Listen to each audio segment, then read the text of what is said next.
If you have ever tried to trace your family tree and hit a mysterious brick wall around the year 1870 or 1890, you might think your ancestors simply vanished from the public records. But what if I told you that missing link was not a simple accident of history? What if that wall is the exact place where your bloodline was deliberately erased by the very institutions that claim to be saving children? Recent historical research from Johns Hopkins University has uncovered a terrifying truth about the American orphanage system in the 19th century. When we picture an orphanage, we imagine places of refuge for children who have lost everything, places of pure charity. But the data reveals a completely different reality. 90% of the children placed in American orphanages during this era had at least one living parent. Let me repeat that. 90% were not orphans at all. They were children who had families that were still intact, families that were simply poor, immigrant, or going through a temporary financial crisis. These children were not rescued. They were systematically harvested. The word orphan was nothing more than a convenient label, a legal fiction designed to strip lower-class parents of their custody rights. The institutions that opened their doors to struggling families, promising a temporary safe haven and a good education for their children, were actually operating as the front end of a massive government-backed human trafficking ring and child labor supply chain. This was a billion-dollar enterprise built entirely on the stolen identities and silenced voices of hundreds of thousands of children. Today we are going to look at the meticulous records that prove this charity was just a mask for the perfect corporate crime. Let us start by looking at the overcrowded streets of New York and Boston during the mid-19th century. This was an era of explosive urbanization and massive waves of immigration. Desperate families arrived, looking for the American dream, and instead found freezing tenements and brutal factory conditions. When a harsh winter hit, or a father lost his job, or a mother fell ill, these families faced an impossible choice. They needed temporary help just to keep their children alive, and freezing to death on the streets was a very real threat. And so they turned to the newly established orphan asylums. These institutions presented themselves as beacons of Christian charity. They promised desperate parents that their children would be fed, clothed, and educated until the family could get back on its feet. The parents believed they were making a responsible, heartbreaking choice to save their children. They fully intended to return and bring their children home when the crisis passed. But the orphanages had a very different plan, hidden in the fine print of the admission papers. When parents signed their children over to these institutions, they were often, unwittingly, signing away their legal rights entirely. The system was meticulously designed to prey on the illiterate and the desperate. The moment the ink dried on those documents, the child ceased to be a son or a daughter, and legally became the property of the institution. Therefore, the orphanage had the absolute power to decide the child's fate without ever consulting the biological parents again. You do not have to take my word for it. The records themselves prove this cold-blooded calculation. Let us look at the meticulous admission logs kept by the Protestant Orphan Asylum of St. Louis between the years 1847 and 1869. Researchers went through those ledgers, line by line, documenting every single family situation. What they found is chilling. Only 27% of the children were actual orphans, with both parents dead. 4% had both parents alive, and a staggering 69%, more than 2 out of 3 children, had one parent still living.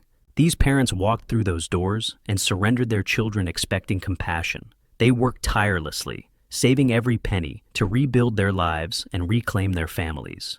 But when they finally returned to the asylum to bring their children home, the beds were empty. The institutions told them that their children had been moved, placed out, or simply relocated. They were given no addresses, no forwarding information, and no way to trace their own flesh and blood. The children had vanished into an industrial machine that consumed them for profit. The charity was not a safety net. It was a processing plant designed to separate the vulnerable from their families permanently. The system intentionally silenced the cries of the mothers and erased the identities of the children. The architecture of this erasure was not a flaw in the system. It was the primary feature, Parents spent the rest of their lives searching for children who had been completely absorbed into a legal matrix of manipulation. This was the first step in a much larger, much more sinister operation. Because the asylums were rapidly running out of space to warehouse all this stolen human capital, they needed a distribution network, and they built one that would change the face of the American West forever. Enter Charles Loring Brace, a man history remembers as a great philanthropist, the founder of the Children's Aid Society in 1853. But when you look closely at the machinery he built, Brace looks less like a savior and more like a visionary human trafficker. He understood a fundamental economic reality of the 19th century.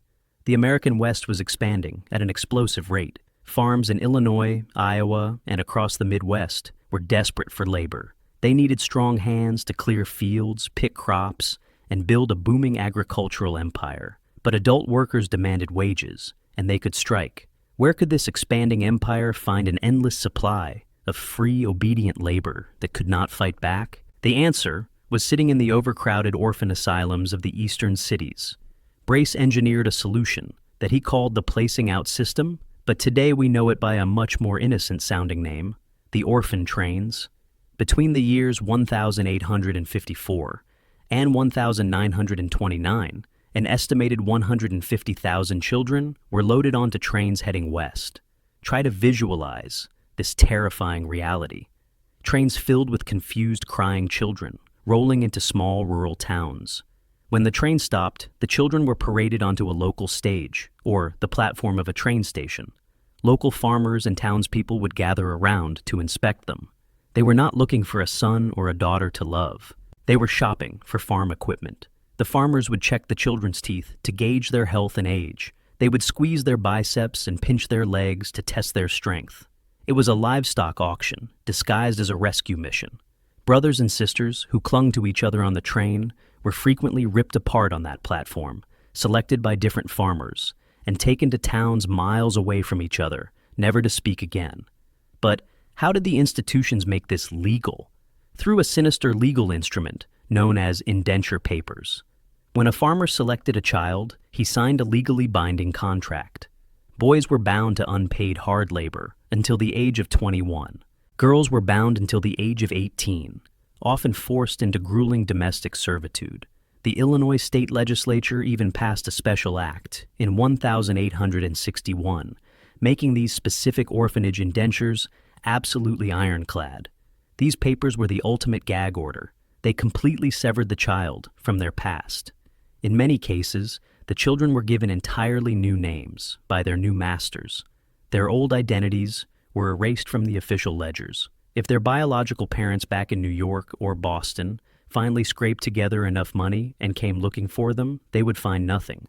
The institutions deliberately withheld the destination of the children.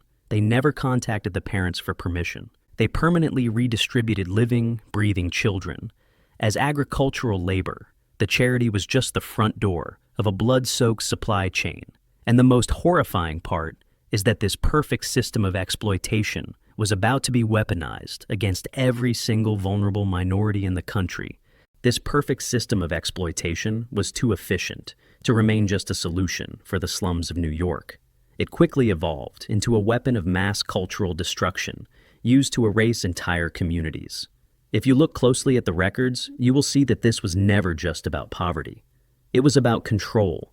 Take the Jewish orphan asylum in Cleveland, which opened in 1868. By the 1890s, it housed around 500 children annually, almost all of them Eastern European Jewish immigrants. The institution was run by acculturated German Jews, whose explicit goal was to Americanize these children. They stripped away Yiddish.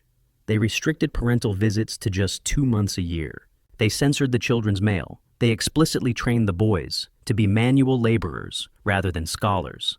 By 1906, they proudly reported that the intermarriage rates of their alumni were far higher than the community average. The institution actually measured its own success by how effectively it had destroyed the cultural identity of its inmates. And remember, the vast majority of these children had living parents who were simply deemed culturally unfit. But if you think that is dark, Look at what happened to black families after emancipation in 1865. When slavery legally ended, former slaveholders faced an immediate crisis. Their free labor force was gone. So, they found a legal loophole. Across Maryland and other border states, former owners petitioned orphan courts to declare newly freed black parents financially incapable of supporting their families. The courts agreed and systematically bound emancipated black children, some as young as 3 years old, back to the exact same people who had just owned them. They called it an apprenticeship. The children were forced to pick cotton and tobacco under the exact same brutal conditions as slavery. The parents had absolutely no legal power to stop it.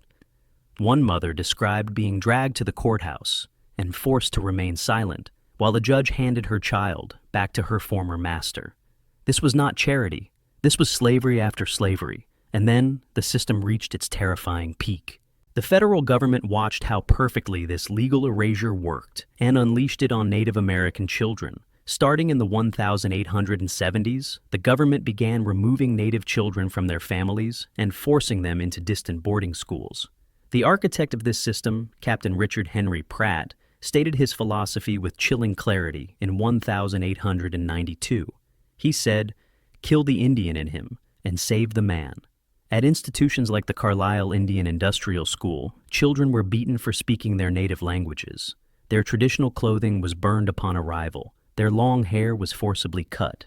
They were assigned New English names.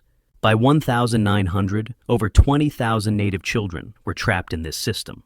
Congress even passed a law in 1891, forcing Native parents to surrender their children or lose their government food rations. These were not four separate historical tragedies. The Protestant orphanages taking Catholic immigrants, the Jewish asylums stripping Eastern European identity, the black apprenticeships restoring slave labor, and the Native American boarding schools destroying indigenous cultures were all four faces of the exact same machine.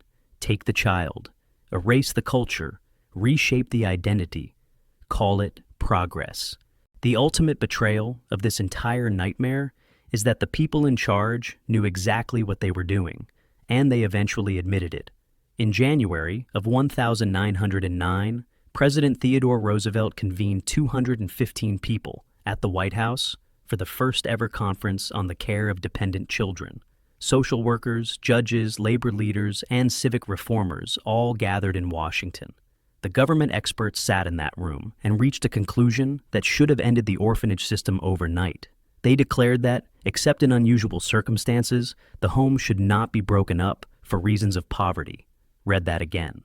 The federal government openly acknowledged that for over 50 years, the entire charitable system had been separating children from their families based on poverty alone.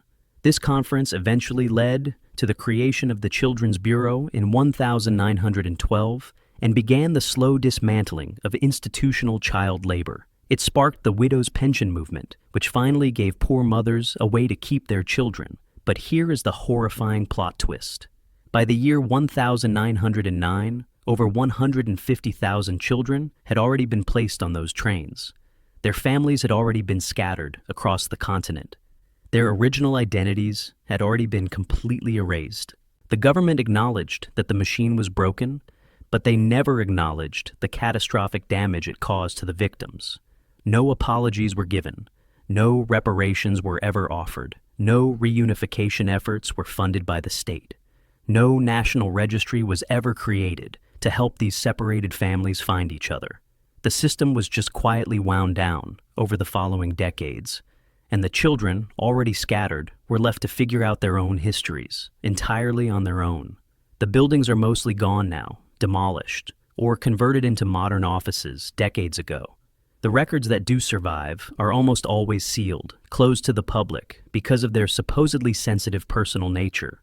The architects of this erasure made sure the evidence was buried with them, but the consequences of their actions are still living in the bloodlines of millions of Americans today. Your bloodline. If your family tree hits a sudden, inexplicable dead end around the year 1870, or 1880, or 1890, it might not be a gap in the historical record. It might be the exact place where the system did exactly what it was designed to do. Your ancestor might have been admitted under one name and placed out under another, sent to a state where absolutely no one knew their family, given indenture papers that replaced their identity with an agricultural contract. The last name you carry today, the name you pass down to your own children, might actually belong to a farmer in Illinois who bought your great-grandfather for the price of a train ticket. The connection to your real heritage was severed on purpose, not by fire, not by accident, but by corporate policy disguised as Christian charity. So, I have to ask you, if the orphanage system of the 19th century was actually a government-sanctioned human trafficking ring, what makes us think the charity industrial complex of today is any different? Who were the 90% of parents who lost their children? And what happened to the families who spent the rest of their lives waiting for sons and daughters who never came home? Check your own family history. Look at the empty spaces and tell me what you see. Do you think the era of erasing children is truly over? Let me know your thoughts in the comments below.